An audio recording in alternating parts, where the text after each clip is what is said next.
Building influence is something anyone can learn. It's an investment you can make in yourself, and it can hold the keys to achieving your dreams and having the life and impact you want to have. I'm Laura Cox Kaplan. I've learned a lot over 3 decades about building and sustaining influence and how using it and using it effectively can make a big difference in your life and career. Here on She Said podcast, we're digging into the different dimensions that help us build and sustain influence. If you thought being an influencer was just for social media, think again.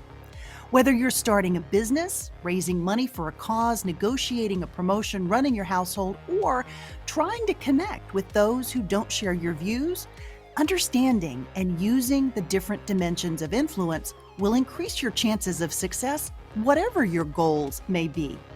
Listening to She Said podcast is a smart, efficient investment you can make in you.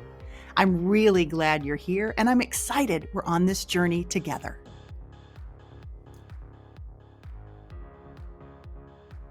Hey friend, welcome to She Said. With so many people rethinking their lives and their jobs and careers, and also setting goals for the new year, this is a great time to dive into a creative tool that experts say can really help to open our subconscious and to provide a different dimension for goal setting. But even more compelling, I think, this tool can help you answer the question, what do I really want to do with my life? That topic is one that most of us spend time contemplating early on in adulthood. In reality, it's one that many of us, and I would argue most of us, will actually need to revisit as we grow and learn and as we evolve in our lives, and as other people enter and exit our lives. This can include leaving a job, having children, launching those children into the world, getting married, getting divorced, or just needing to grow and challenge yourself in a little different way. The tool that I'm talking about today is visualization. There's a lot of advice out there about how visualization can help you achieve your goals. But most of the time, the advice for how to make visualization work requires that you first know what you want. Only then can you set and visualize the goals that are needed to achieve that thing and go after it. Of course, that's great advice, but what if you're just not sure? What if you don't know or can't decide what you want? Or maybe what you wanted at one point is really different from what you want now. What then? Well, today I'm going to share a visualization tool to help you begin to answer that question. And I find this tool really helpful. Let's start with a bit of background on the topic. In studying visualization, the science to support it is limited at best, and there are lots of skeptics. In full disclosure, it actually falls in the bucket of pseudoscience. And yet, it's a tool used consistently by elite athletes and successful business women and men, and that's been true for decades. Think World Cup winning skier Lindsey Vonn and Spanx founder Sarah Blakely and legendary basketball player Michael Jordan and Oprah and so many others.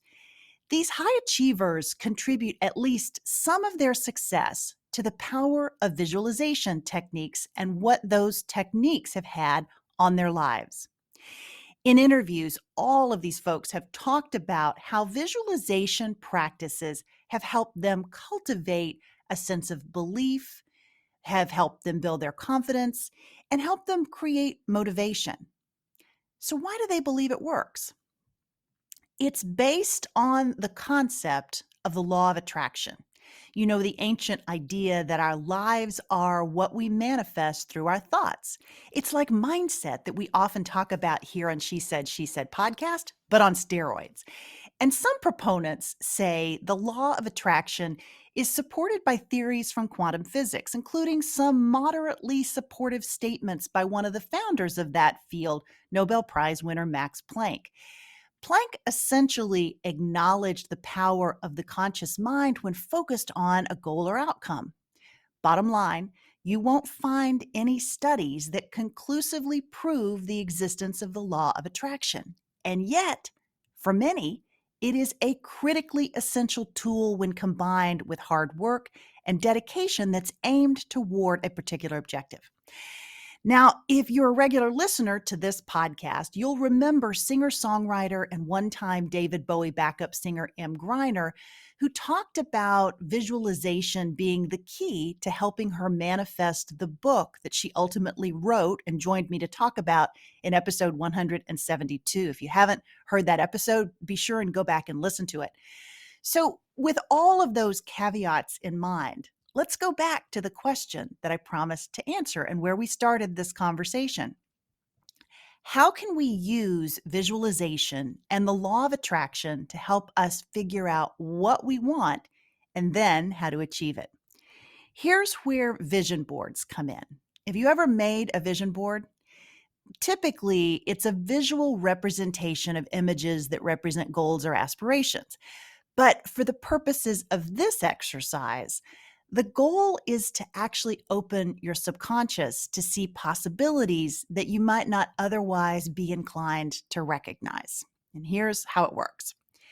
Grab a stack of magazines, ideally ones that cross a number of areas of focus so that they provide you with a broad range of ideas and images.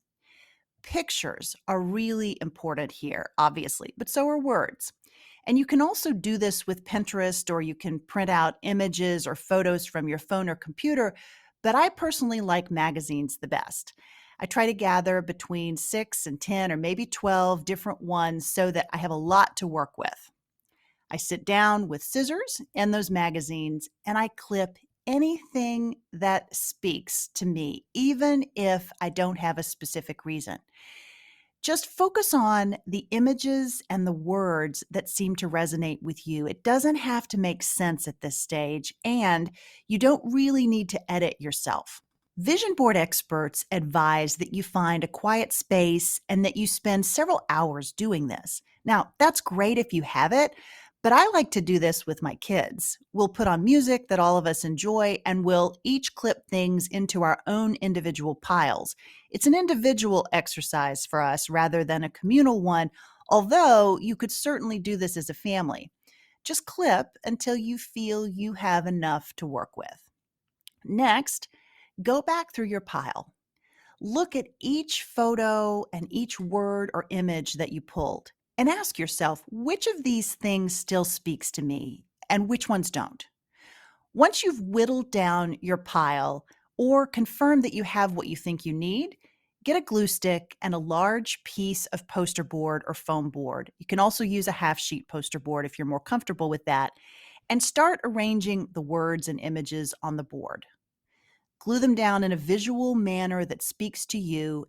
There's no right or wrong to this. Do it any way that you prefer. Next, step back and reflect on the images and words you chose. Ask yourself, why did I choose this image? Why this word? Why this concept or idea? What does this mean to me? What is it about this particular word that spoke to me? Does it represent something that's important? Why might that be? Now, I like to take a photo of the board and save it in a folder on my phone so that I can find it and refer back to it and then put it aside and really let it marinate in my mind. More to the point, it's important to allow yourself to reflect on what you chose, the images and the words. Next, go back to your board every day or so, either the actual board or the image that you saved on your phone. You might even think about doing this as part of a regular journaling practice if you have one. Think about once again what you clipped. What is it saying to you now? And what do you see that might be missing? Anything big that you didn't include that's important to you and obviously not captured? Reflect on that and add it if it makes sense to do so at this stage. Keep updating your board that way until it begins to show you a narrative or maybe the scaffolding of a story. It's the story of you. Is it the story that you want? How might you adjust this so that it really reflects who or what you aspire to and where you think you're going. There are many ways to do this exercise, but this is by far my favorite. Because it's simple, I can engage my kids in the exercise and then talk to them about my board and they can share theirs. It's the perfect activity actually to do between Christmas and New Year's if you engage with your kids in goal setting for them and for your family. You can really do this anytime though. For us, as we're sharing and talking about each word or image, we'll inevitably discover something that we didn't immediately realize when we glued down a particular word or image. This exercise can be a wonderful complement to your journaling practice. By combining the two, you're able to really capture those deeper thoughts as they bubble up. They likely will because you're tapping into and using your subconscious in a slightly different way than you might otherwise. You can also take vision boards in a slightly different direction and be more specific about visualizing your future self in a more deliberate manner. Essentially, asking yourself, who is my future self? And then finding those words and pictures that help you match that aspiration.